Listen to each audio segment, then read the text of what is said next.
What's up, everybody? Mike here, and welcome to my Ghostblade guide for Elden Ring. This is a Death's poker build that I decided to make here, and I want to get back into doing some Elden Ring build videos here because I know soon we'll get the expansion, hopefully in 2024.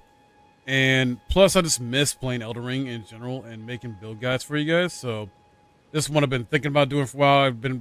I got more on the way and got written down notes of. So, hopefully this will be really fun for you guys to try out. And mind you, or actually I should remind everyone here that when I do these builds, they are level 150 builds and they're meant for new game and new game plus. Because in my humble opinion, you can do a level 150 build in new game plus without really going above 150. I've already tried it myself. So it's not that hard, especially if you still want like a challenge. You don't make it too easy. But obviously if you don't want to, have too much of a challenge to New Game Plus, then I'll obviously level up about that. But anyway, so let's get into what makes up this build, and I'll show you some gameplay here in a bit. Starting with equipment. So we got the Death's Poker maxed out. I believe you get this from a Death Bird. Sorry, you get it from a Death Right. Being a Death Right, I believe in like Caelid, kind of southeast of Caelid. That's where you can get the weapon there. You can get it fairly in the game and essentially run with this type of weapon and build through about 85-90% of the game. And you'll see here it's it's a barbed rod carried by a Death Bird. So the unique skill is what the sort of theme of the build is, or build around the theme is the Ghost Flame Ignition. And that's what we're going to be utilizing in combat a lot. You thrust out a barbed rod, it's set its tip of alright with a Ghost Flame. Follow up with a normal attack to set the ground ablaze with Ghost Flame, or strong attack to trigger a massive explosion. So either one. The normal seems to be the better option because you set the ground ablaze and do a lot of damage, more so that way than the strong attack with R2 if you're playing on PlayStation. And then I decided to give the Scorpion Kite shield with this build, put it on here. Not necessarily probably the best shield to use, but kind of fits the theme of this, so I would decide to go with that. And then I put a glintstone staff here. Any staff really work because the intelligence you'll have is going to be at 20. I'll get into the attributes here in a bit. But essentially the reason being for this is you're going to be utilizing just one spell. That's it. One spell. And that's going to be the Terra Magica spell.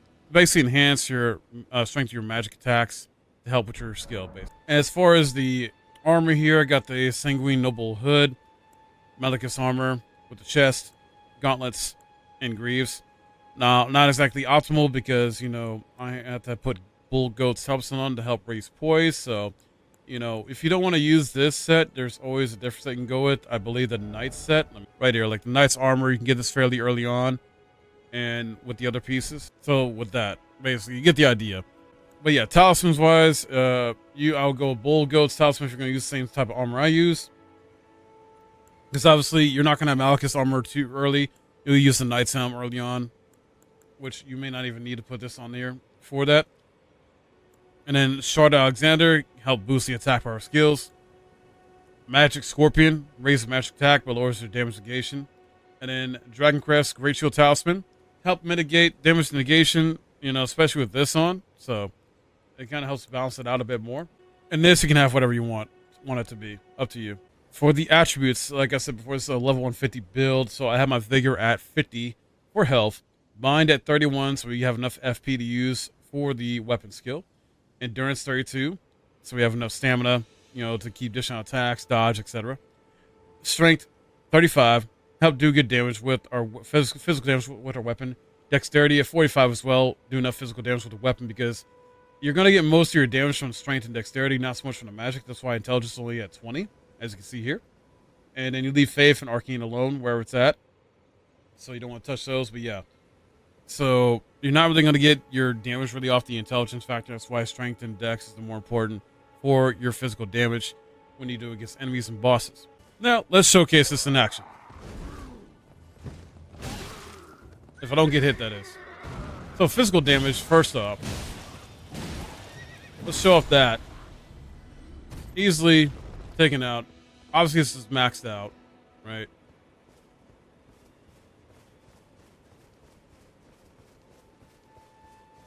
And these are just regular enemies, just to show you the damage you can do to them.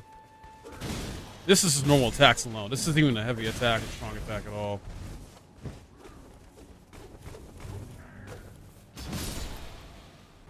Next up, let's show the weapon skill.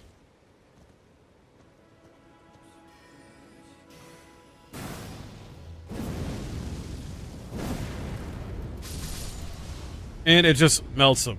Melts him. But that was with a normal attack. Typically, you're not going to use the Terra Magica unless you're either in a boss fight or a really tough enemy. World boss, tough enemy, you want to use it then. But I'm not going to use it too much outside of that. Mass Explosion, try to do it there. Didn't really, didn't really work there. It worked here, though, because you got a direct hit. Now, let's show this type of build up against a boss fight. This is an optional boss I left alive. This is a New Game Plus thing I'm on to, so damage output may be a little bit different on New Game, just to let you know. Let's go in here. I think this is the pumpkin head. Yep.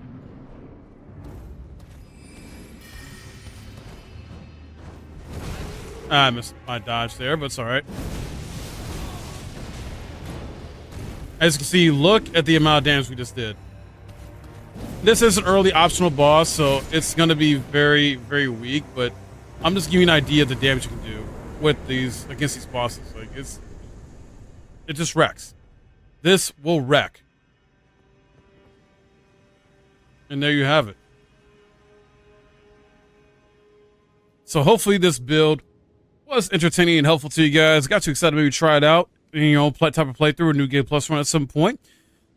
And if you enjoyed this video, make sure you check out my other build videos. You can check out my Elden Ring build, playlist, or even another specific build. So, and let me know your thoughts in the comments below with this. But I got more coming to you, so stay tuned.